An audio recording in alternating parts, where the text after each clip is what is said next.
సంగారెడ్డి జిల్లా ఉప్పర్పల్లి తాండా మోతిమాత జాతర ఉత్సవాల్లో మాజీ మంత్రి హరీష్ రావు పాల్గొన్నారు. ఎమ్మెల్యేలు మాణిక్రావు, చింత ప్రభాకర్తో కలిసి అమ్మవారికి సారె సమర్పించారు.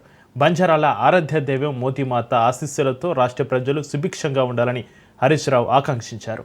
గత బీఆర్ఎస్ ప్రభుత్వం బంజారాలు, గిరిజనులకు ప్రత్యేక రిజర్వేషన్లు కల్పిస్తే ప్రస్తుత కాంగ్రెస్ సర్కార్ పూర్తిగా విస్మరించిందని ఆరోపించారు. 10% రిజర్వేషన్లతో పాటు సంక్షేమ పథకాలు అమలు చేసిందని గుర్తు చేశారు.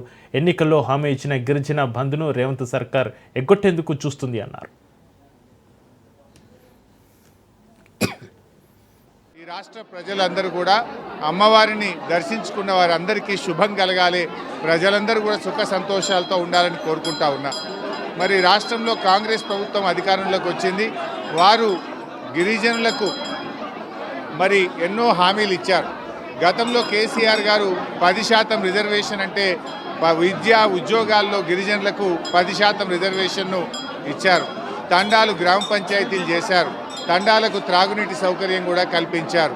మరి అదేవిధంగా కాంగ్రెస్ పార్టీ గిరిజన బంధు 12 లక్షల రూపాయలు ఇస్తామన్నారు. దాన్ని వెంటనే గిరిజనులందరికీ ఇవ్వాలని, ఓవర్సీస్ స్కాలర్షిప్లు గతంలో బీఆర్ఎస్ ప్రభుత్వం ఇచ్చింది, ఇప్పుడు కాంగ్రెస్ ప్రభుత్వం ఓవర్సీస్ స్కాలర్షిప్లు ఆపేశారు.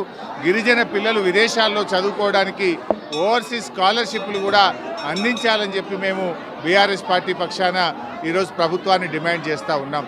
ముఖ్యంగా ఎస్టీలకు సంబంధించి వాళ్ళు ఎస్సీ ఎస్టీ డిక్లరేషన్లో ఇచ్చిన ఏ ఒక్క హామీ కూడా ఇప్పటిదాకా కాంగ్రెస్ ప్రభుత్వం అమలు చేయలేదు.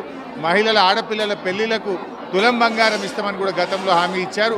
వాటన్నిటినీ అమలు చేయాలని చెప్పి మేము డిమాండ్ చేస్తూ ఉన్నాం. ఈ రాష్ట్ర ప్రజలందరూ కూడా అమ్మవారి